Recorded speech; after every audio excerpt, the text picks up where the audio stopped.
Hello students, आज हम करने वाले हैं प्रॉपर्टीज़ ऑफ डिटर्मिनेंट्स।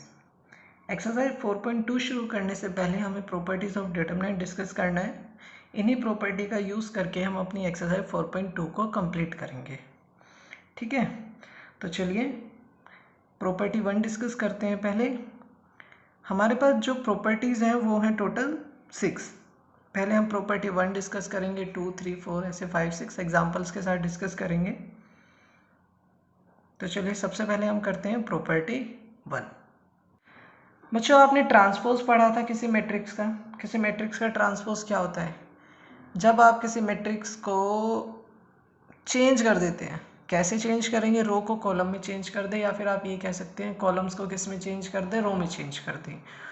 तो ऐसा करने से जो आपको मैट्रिक्स मिलता है ना, वो हमारा क्या होता है? ट्रांसपोज होता है। तो इस प्रॉपर्टी के कंक्लूजन से हम ये कह सकते हैं कि किसी मैट्रिक्स का जो डिटर्मिनेंट निकलेगा और उस मैट्रिक्स का जो ट्रांसपोज का डिटर्मिनेंट निकलेगा वो सेम होगा। ठीक है बच्चों, जब मैंने 4.1 का कंसेप्ट आपको समझाया था तो उसमें मैंने क्लियरली बोला था कि जो डिटर्मिनेंट निकाला जाता है ना, वो स्केयर मैट्रिक्स के लिए निकाला जाता है। अब जब भी मैं किसी मैट्रिक्स का डिटर्मिनेंट निकाल रहा हूँ तो आपको ये चीज़ क्लियर होनी चाहिए, मैं स्केयर मैट्रिक्स के बारे में ही बात करूँगा।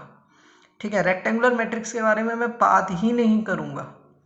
ठीक है, अब देखिए, the value of determinant remains unchanged if it rows are changed into columns and columns into rows. ठीक है, या तो आप रोज को कॉलम में चेंज कर सकते हैं या फिर आप कॉलम को रो में चेंज कर सकते हैं ना। दोनों का मतलब एक ही तो है। अगर आप ऐसा करते तो आपको क्या मिलता है? ट्रांसपोज मिलता है किसी मैट्रिक्स का। तो इससे क्या कंक्लूजन निकलता है आपके पास कि भाई किसी मैट्रिक्स का डिटर्मिनेंट ना उसके ट्रांसपोज के डिटर्मिनेंट के इक्वल होता है। अब देखिए बच्चों, ये हमारे पास एक मैट्रिक्स था 3 -1 -2 0 0 -1 3 -5 0। तो हम उसके लिए डिटर्मिनेंट निकाल रहे हैं। मैं यहाँ पे लिख देता हूँ इसको, थोड़ा सा ठीक लगेगा आपको। आप बोलेंगे डायरेक्ट डिटर्मिनेंट की फॉर्म में लिख दिया ना। 3 -1 -2, ठीक है, 0 0 -1 3 -5 0 3 -5 0। बच्चों यहाँ पे मैंने एक मैट्रिक्स बी बनाया। बी कैसे बना रहा हूँ? मैं इसकी रोज को कॉलम में चेंज कर रहा हूँ और कॉलम्स को किस में चेंज कर रहा हूँ? रो में। देखिए 3 0 3, तो यहाँ पे आएगा 3 0 3 -1 0 माइनस में 5 माइनस में 2 माइनस में 1 0। ठीक है, अब देखिए इसका ट्रांसपोज ही है ना ये। हमने क्या किया? रो को कॉलम में चेंज किया और कॉलम को किस में चेंज किया? रो में। अब इसका डिटर्मिनेंट निकाल रहे हैं हम। तो इसका डिटर्मिनेंट कैसे निकालेंगे? यहाँ पे साइन प्लस होता है, माइनस प्लस होता है, याद हो गया होगा अब तो आपको। 3 लिखा, इस कॉलम को छोड़ा, इस रो को छोड़ा, तो ये बच गया आपके पास। 0 इंटू 0 0 माइनस -5 इंटू -1 5, फिर माइनस का साइन आएगा, फिर आपने ये -1 लिखा यहाँ पे, फिर इस कॉलम को छोड़ा, इस रो को छोड़ा, 0 इंटू 0 0 माइनस 3 इंटू -1 -3, फिर प्लस का साइन आएगा और यहाँ पे जो एलिमेंट होगा वो लिखेंगे आप, फिर इसको छोड़ा, इसको छोड़ा, ये बचा आपके पास ना। 0 इंटू -5 0 -3 इंटू में 0 0। तो इसको सोल्व करके बच्चों आगे हमारे पास माइनस में 12। अब बच्चों हमने जो बी मैट्रिक्स बनाया ना, वो इसका ट्रांसपोज या मतलब रोज को कॉलम में चेंज किया और कॉलम को किस में चेंज कर दिया? रो में चेंज कर दिया। अब इसका डिटर्मिनेंट निकालेंगे। ठीक है, तो डिटर्मिनेंट के लिए डिटर्मिनेंट वाला ब्रैकेट लगा दिया हमने, एब्सोल्यूट वैल्यू बार्स। इसमें हमने एक्सपेंड किया था R1 क्या लॉन्ग, इसमें भी हम किस क्या लॉन्ग एक्सपेंड कर रहे हैं? R1 क्या लॉन्ग। अब देखिए बच्चों, यहाँ पे क्या है? 3 है, तो 3 लिखा, इस कॉलम को और इस रो को आपने क्या किया? स्किप किया। ठीक है ना, ध्यान से समझिए। फर्स्ट रो के अलोंग एक्सपेंड कर रहा हूँ, देन क्या कर रहा हूँ मैं? इस कॉलम को और इस रो को स्किप कर रहा हूँ, तो क्या बचा आपके पास? 0 -1 -5 0। अब इसको इससे मल्टीप्लाई, 0 -1 इंटू -5 क्या आ गया आपके पास? 5 आ गया। फिर माइनस का साइन आता है ना। इस एलिमेंट के लिए हमारे पास कौन सा साइन होता है? माइनस का होता है, तो माइनस लगा के 0 लिखा। इस कॉलम को और इस रो को स्किप किया आपने, तो -1 इंटू 0 0 माइनस -2 इंटू -5 10, फिर बच्चों +3 आया, है ना, प्लस का साइन और यहाँ पे जो एलिमेंट है वो लिखा आपने। अगर यहाँ -3 होता तो यहाँ -3 आता। अब इसके 3 के कॉरस्पॉन्डिंग कौन सी कॉलम हो रही है, थर्ड कॉलम, एंड कौन सा रो आ रहा है, फर्स्ट रो आ रहा है, ठीक है। तो इस कॉलम को, इस रो को आपने स्किप किया तो क्या बचा, ये हिस्सा। अब इसको सॉल्व करेंगे, 2 × 2 का डिटर्मिनेंट बनेगा, तो -1 × में -1 1, माइनस -2 × में 0 0। बच्चों ये आ गया हमारे पास। अब इसका आप कैलकुलेशन कर लेंगे, सिंपल कैलकुलेशन करके -12 आ रहा है। तो देखिए डिटर्मिनेंट हमारा सेम है, डिटर्मिनेंट क्या आ रहा है हमारा, सेम आ रहा है। तो आपको बच्चों यहाँ से क्या बात समझ आती है, आपको एक चीज़ अच्छे से समझ आ गई कि जो डिटर्मिनेंट का वैल्यू है ना वो अनचेंज्ड रहता है, अगर आप रो को कॉलम में चेंज कर दे या फिर कॉलम को किस में चेंज कर दे, रो में। इट मीन्स किसी मैट्रिक्स का जो डिटर्मिनेंट वैल्यू होता है वो उसकी ट्रांसपोज के डिटर्मिनेंट के इक्वल ही होता है, क्योंकि जब हम रोज को कॉलम में चेंज करते हैं और कॉलम को रोज में चेंज करते हैं तो उससे हमें क्या मिलता है बच्चों, ट्रांसपोज मिलता है किसी मैट्रिक्स का, और फिर हम डिटर्मिनेंट निकाल लें तो वो हमारा सेम है। तो बच्चों ये प्रॉपर्टी 1 था, अच्छे से डिस्कस किया हमने। बच्चों आप अपनी एनसीईआरटी बुक के अंदर अगर एग्जाम्पल नंबर 6 देखेंगे, देखिए example number 6, verify property 1 for this determinant. अच्छा बच्चों मैंने आपको एक बात नहीं बताया, बता देता हूँ। मैंने डिटर्मिनेंट के लिए आपको 2 तरीके बताए लिखने के नोटेशन में, एक तो ये और एक ये, है ना। आप सिंपल ऐसे डेल भी बना सकते हैं, ठीक है। ये डेल बना के इधर से थोड़ा सा डार्क कर दीजिए, ये आपका किसका साइन होता है, डिटर्मिनेंट का साइन होता है, ठीक है। तो ये भी आप समझ सकते हैं, ये डिटर्मिनेंट का साइन होता है, ओके। अब देखिए वापस आते हैं एग्जाम्पल 6 पे। आपको प्रॉपर्टी 1 डिस्कस कराना है बच्चों। आपने ना इसको सिंपल एक्सपेंड कर दिया, फर्स्ट रो के अलोंग एक्सपेंड किया हुआ है इसमें, और वैल्यू आ रहा है -28। अब हमें प्रॉपर्टी फर्स्ट सेटिस्फाई कराना है, वेरीफाई कराना है, तो हमें क्या करना पड़ेगा, रोज को कॉलम में चेंज करना पड़ेगा और कॉलम्स को किस में चेंज करना पड़ेगा, रो में चेंज करना पड़ेगा। तो देखिए आपने क्या किया, यहाँ पे 261 था कॉलम था, रो में चेंज कर दिया, -305 था, ये रो में चेंज हो गया, 5 और -7 ये रो में चेंज हो गया, ठीक है। अब इसका डिटर्मिनेंट निकाल रहे हैं आप, ये डिटर्मिनेंट निकाल रहे हैं, तो ये भी क्या रहा है -28। तो वही है, जैसे मैंने एग्जाम्पल लिया हुआ था वैसे ये एग्जाम्पल लिया हुआ है। तो बच्चों इसके अंदर एग्जाम्पल नंबर 7 और एग्जाम्पल नंबर 8 इसी तरीके के एग्जाम्पल है। जैसे मैं अभी लूँगा एग्जाम्पल, मैंने बुक का एग्जाम्पल नहीं लिया हुआ, ऐसे रेंडमली बना लिया एग्जाम्पल, तो आप समझ सकते हैं, कोई प्रॉब्लम नहीं होगा, ठीक है। अब बच्चों प्रॉपर्टी 2 में बच्चों सीधा सीधा मैं बोलता हूँ, आप लोग पढ़ लीजिएगा, ये थ्योरी पार्ट है, इससे कोई दिक्कत नहीं होगा, लेकिन मैं आपको डायरेक्ट बताता हूँ। देखिए जब आप डिटर्मिनेंट निकालते हैं एंड डिटर्मिनेंट निकालते हुए अगर आप किन्हीं 2 रो को आप आपस में इंटरचेंज कर देते हैं, या फिर आप क्या करते हैं किन्हीं 2 कॉलम को इंटरचेंज कर देते हैं, तो जो बच्चों डिटर्मिनेंट का साइन आता है ना वो अपोजिट हो जाता है। समझ पाए मेरी बात। मान लीजिए आपने कोई डिटर्मिनेंट निकाला, उसका वैल्यू आ रहा है 10, आपने किन्हीं 2 रो को आपस में इंटरचेंज कर दिया और फिर आप डिटर्मिनेंट निकाल रहे हैं, तो फिर क्या आएगा बच्चों, -10। एग्जाम्पल से समझते हैं, देखिए ये डिटर्मिनेंट सॉल्व कर रहे हैं हम, इसका वैल्यू -12 अभी ऊपर किया था हमने, ठीक है। अब मैंने क्या किया, इंटरचेंज कर दिया। देखिए क्या किया मैंने, 0 0 -1 को ऊपर लिख दिया एंड 3 -1 -2 को सेकेंड रो बना दिया, R1 को R2 के साथ क्या किया, इंटरचेंज कर दिया मैंने। अब मैं डिटर्मिनेंट निकाल रहा हूँ, आप कैसे करेंगे, फर्स्ट रो के अलोंग साइन आपको याद हो जानी चाहिए, प्लस माइनस प्लस, क्या होता है बच्चों, प्लस माइनस प्लस होता है। अब एक्सपेंड कैसे करेंगे, यहाँ पे 0 है, 0, इस कॉलम को छोड़ दीजिए, इस रो को छोड़ दीजिए, -1 इंटू में 0 0, -5 इंटू में -2 10 आ गया, है ना। मल्टीप्लाई होंगे तो माइनस माइनस प्लस हो जाएगा, फिर माइनस का साइन, यहाँ पे 0 है तो 0, फिर इस कॉलम को इस रो को छोड़ा, 3 इंटू में 0 0, -3 इंटू -2 कितना आएगा बच्चों, यह आ जाएगा आपका प्लस का 6, यहाँ पे बच्चों +6 आएगा आपका। 3 इंटू 0 0 माइनस, ठीक है। अब बच्चों यहाँ पे आ जाइए, यहाँ पे प्लस का साइन और ये -1 लिखा आपने, इसको छोड़ा इसको छोड़ा, तो 3 इंटू -5 माइनस में 15, फिर -3 इंटू -1 -3, फिर वो माइनस माइनस प्लस हो गया। ये तो 0 से मल्टीप्लाई होके 0 और ये भी 0 से मल्टीप्लाई होके क्या हो गया, 0 हो गया। -15 + 3 क्या होगा बच्चों, -12 होगा। -12 इंटू -1 कितना होगा, फिर +12 आ जाएगा। देखिए आपने दो रो को इंटरचेंज किया था, आपने दो रो को क्या किया, इंटरचेंज। पहले आपका जो डिटर्मिनेंट वैल्यू आ रहा था वो -12 आ रहा था, अब आपका डिटर्मिनेंट वैल्यू कितना आ रहा है बच्चों, 12 आ रहा है। ठीक है, तो आपका वैल्यू क्या आ गया, 12। तो आपका बच्चों प्रॉपर्टी 2 भी सेटिस्फाई हो जाता है। इसी तरीके से बच्चों आपको एग्जाम्पल नंबर 7 देखना है। ठीक है, एग्जाम्पल नंबर 7 आप लोग ट्राई करिएगा, प्रैक्टिस हो जाएगा आपका।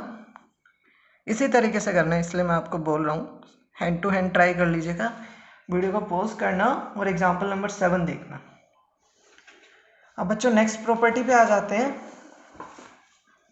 देखिए बच्चों, नेक्स्ट प्रॉपर्टी में सीधा सीधा क्या कहा गया है, इफ एनी 2 रोज और 2 कॉलम्स आर आइडेंटिकल। ठीक है, अगर कोई 2 रो या 2 कॉलम एक जैसा है, मतलब कि नहीं 2 रो के सारे एलिमेंट एंड किसी 2 कॉलम के सारे एलिमेंट सेम हो जाते हैं, तो आप सीधा सीधा लिख सकते हैं कि डिटर्मिनेंट वैल्यू क्या होता है बच्चों, 0 होता है। इफ एनी 2 रोज और 2 columns are identical then the value of determinant is 0। समझ पा रहे हैं? देखिए आप ये डिटर्मिनेंट सॉल्व कर रहे हैं, तो यहाँ पे जो मैंने फर्स्ट रो और सेकंड रो ना सेम लिया है, 2 4 2 2 4 2, इधर मैंने कुछ भी एलिमेंट ले लिया 1 3 4। अब इसका डिटर्मिनेंट वैल्यू निकाल के देख रहे हैं, आप बिना निकाले ही समझ सकते हैं कि ये क्या आएगा, 0 आएगा। ठीक है, अब इसको एक बार करके देख लेते हैं, आपको अच्छे समझ आए। प्लस माइनस प्लस वही साइन,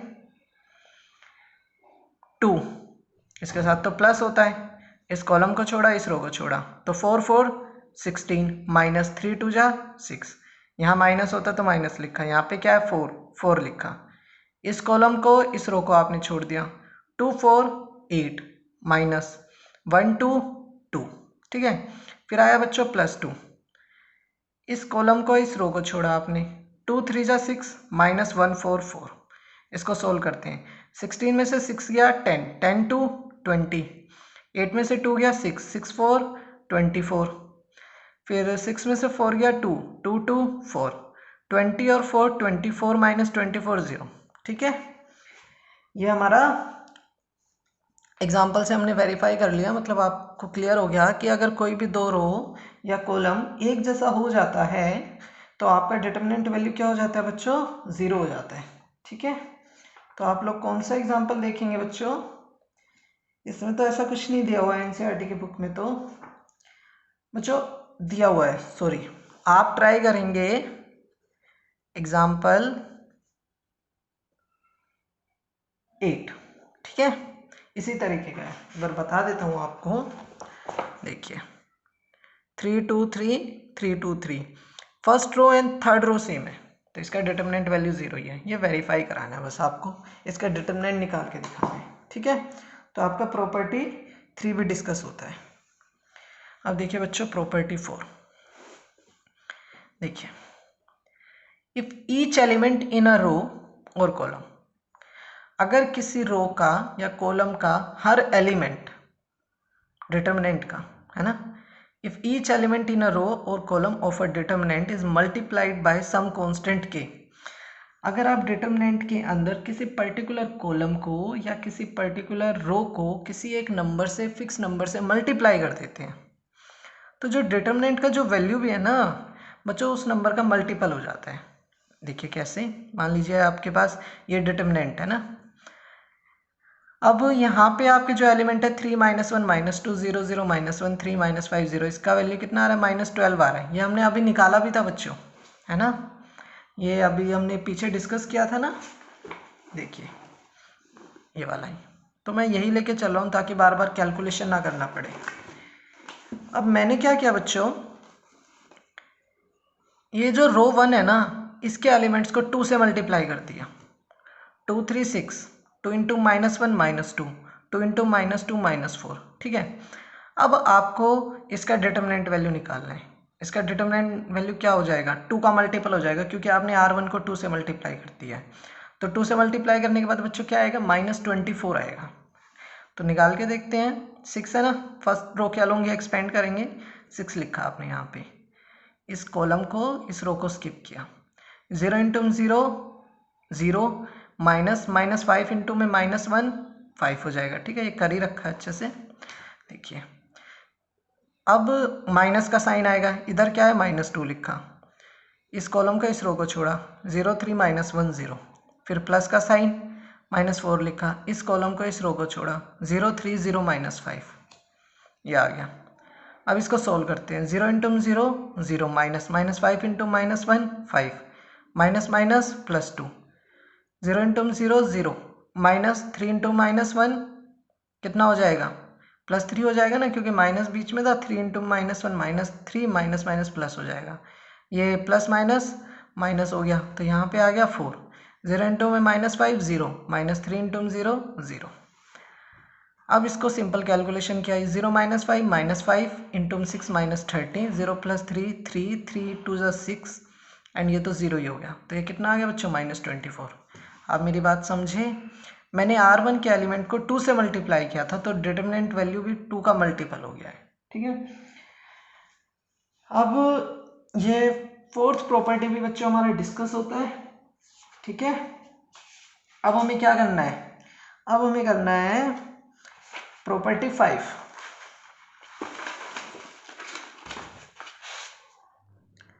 बच्चों प्रॉपर्टी 5 डिस्कस करते हैं। देखिए प्रॉपर्टी 5 में क्या है हमारे पास, सीधा सीधा आते हैं। अगर हम किसी डिटर्मिनेंट के पर्टिकुलर रो या कॉलम के एलिमेंट्स को एज अ सम में लिख पा रहे हैं, हर एलिमेंट को, जैसे यहाँ पे देखिए पहला एलिमेंट लिख पा रहे हैं A1 + K1, इस कॉलम के सेकंड एलिमेंट को लिख पा रहे हैं A2 + K2, थर्ड एलिमेंट को लिख पा रहे हैं A3 + K3। अब इसे हम 2 डिटर्मिनेंट के सम के फॉर्म में लिख सकते हैं। कैसे, A1 A2 A3, B1 B2 B3, C1 C2 C3। देखिए इसको लेके इन दोनों कॉलम को लिया, फिर K1 K2 K3 के साथ, K1 K2 K3, B1 B2 B3, C1 C2 C3। बच्चों इसी तरीके से हम रो के लिए भी लिख सकते हैं। देखिए है ना, रो में देखिए सब में लिखा हुआ है A1 + λ1, A2 + λ2, A3 + λ3। तो अब इसे कैसे लिख सकते हैं, A1 B1 C1, A2 B2 C2, A3 B3 C3। ये पहला डिटर्मिनेंट आ गया। दूसरा λ1 B1 C1, λ2 B2 C2, λ3 B3 C3। ठीक है, तो ये भी हमारा क्वेश्चन में यूज होएगा, एंड इस प्रॉपर्टी को हम बोलते हैं प्रॉपर्टी ऑफ सम बोलते हैं। नेक्स्ट आते हैं बच्चों प्रॉपर्टी नंबर 6 पे। देखिए the value of a determinant is unaltered. जो हमारा डिटर्मिनेंट का वैल्यू होता है उस पर कोई फर्क नहीं पड़ता, सेम रहता है। If to each element any row और कॉलम, अगर हम किसी रो के एलिमेंट्स में या फिर किसी कॉलम के एलिमेंट्स में एक ऑपरेशन लगा देते हैं। कैसे, देखिए किसी रो के अंदर हम किसी दूसरे रो के एलिमेंट को ऐड करते हैं किसी नंबर से मल्टीप्लाई करने के बाद। जैसे हम एलिमेंट्री ऑपरेशंस नहीं लगाते थे किस तरह के, जैसे R1 में हमने लगा दिया R1 - 2R2 इस तरीके से, या फिर C2 में लगा दिया C2 - C3। देखिए R1 के अंदर मैंने क्या किया है, R1 के अंदर मैंने R2 को माइनस किया है, कब, 2 से एलिमेंट्स को मल्टीप्लाई करने के बाद। इस चीज़ को हम ऐसे भी कह सकते हैं ना, R1 के अंदर मैंने R2 के एलिमेंट्स को ऐड किया है, कब, -2 से मल्टीप्लाई करने के बाद। तो इस तरह का जब हम ऑपरेशन लगाते हैं तो बच्चों या तो हम रो में लगाए या कॉलम में लगाए, हमारे डिटर्मिनेंट वैल्यू के ऊपर कोई फर्क नहीं पड़ता, हमारा डिटर्मिनेंट वैल्यू बच्चों सेम रहता है। देखिए ये वही वाला डिटर्मिनेंट ले रहे हैं जो हम शुरू से लेते आए। हमारा इसका वैल्यू क्या है, -12 है। अब मैंने R1 में एक ऑपरेशन लगाया, R1 + 2R3। मैंने यहाँ पे R1 में एक ऑपरेशन लगाया, R1 + 2R3। तो हमारे पास क्या आएगा, देखिए R1 के एलिमेंट क्या है, 3 - 1 - 2। तो R1 के अंदर ऑपरेशन क्या है, R1 + 2R3। तो R1 की जगह R1 का एलिमेंट 3 + 2, R3 का एलिमेंट यहाँ पे क्या है, 3 है। ठीक है, तो यहाँ पे 3 लिखा, तो ये कितना आ गया, 3 2 6 और 3 9। फिर मैंने दूसरा एलिमेंट लिया -1 + 2, R3 का एलिमेंट क्या, -5, तो ये कितना आ गया, -11। फिर मैंने क्या लिया -2 प्लस 2 इंटू तीसरा एलिमेंट लिया। तीसरा एलिमेंट क्या है हमारे पास यहाँ पे 0, तो यहाँ पे हमने 0 लिया तो ये आ गया -2। इन दोनों की हेल्प से लग रहा है ये ऑपरेशन। R1 के अंदर ऑपरेशन लगाया R1 प्लस 2R3, तो हमारे एलिमेंट्स क्या आ गए 9 -11 -2। ठीक है, अब हम ये डिटरमिनेंट निकाल रहे हैं। तो देखिए फर्स्ट रो के अलोंग एक्सपेंड कर रहे हैं 9, इसको स्किप किया, इसको स्किप किया, 0 इंटू में 0 0, -5 इंटू -1 5 आएगा, -11 रखा, इसको स्किप किया, इसको स्किप किया, 0 इंटू में 0 0, -3 इंटू -1 -3, फिर प्लस आएगा, ये -2 यहाँ पे आया, इसको स्किप किया, इसको स्किप किया, 0 इंटू -5 0, माइनस में 3 इंटू 0 0, ये आ गया। अब इसको कैलकुलेशन करके हमारा वैल्यू -12 भी आ रहा है। तो ये हमारा प्रॉपर्टी नंबर 6 भी डिस्कस होता है। ठीक है, तो बच्चों यहाँ पे हमारी सारी प्रॉपर्टी लगभग डिस्कस हो जाती है, बस एक प्रॉपर्टी बचती है हमारी लास्ट, प्रॉपर्टी नंबर 7। देखिए मान लीजिए आपके पास दो स्क्वायर मैट्रिक्स है ए और बी। आप क्या करते हैं, ए और बी को मल्टीप्लाई करते हैं और फिर उसका डिटरमिनेंट निकालते हैं। ठीक है, जैसे ये एक स्क्वायर मैट्रिक्स है, एक स्क्वायर मैट्रिक्स है, आपने ए बी को मल्टीप्लाई किया। ठीक है, ए बी को मल्टीप्लाई करने के बाद आपका ये मैट्रिक्स आ जाता है। आपने क्या किया, इसका डिटरमिनेंट निकाला, 2 इंटू 2 का डिटरमिनेंट सीधा सीधा निकल जाएगा, इन दोनों को मल्टीप्लाई किया माइनस इन दोनों को मल्टीप्लाई किया, तो हमारा कैलकुलेशन करके कितना आ गया 11 आ गया। अब आप ए का डिटरमिनेंट निकालते हैं, 2 7 14 -5 3 15 -1, एंड बी का डिटरमिनेंट निकालते हैं 1 इंटू 9 9, माइनस में 5 4 20, तो ये भी -11। अब बच्चों यहाँ से हमें क्या समझना है कि स्क्वायर मैट्रिक्स को जब आप मल्टीप्लाई करके डिटरमिनेंट निकालते हैं तो वो किसके इक्वल होगा, इंडिविजुअली जो उनका डिटरमिनेंट वैल्यू आती है उसके प्रोडक्ट के इक्वल। बच्चों जो हमारा ए बी का डिटरमिनेंट निकला है वो क्या निकला है, ए बी पहले हम देख लेते हैं, मैट्रिक्स क्या है हमारे पास 14 37 33 38। तो अब इसका डिटरमिनेंट निकालने के लिए क्या करेंगे, 14 इंटू में 88 माइनस 33 इंटू में 37, तो कैलकुलेशन करके 11 आ गया।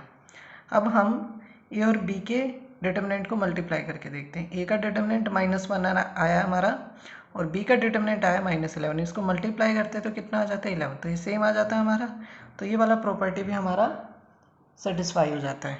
ठीक है, एक लास्ट जो अपना बुक के अंदर एनसीईआरटी बुक में तो नहीं है, फिर भी आपको पता होना चाहिए एक प्रॉपर्टी और।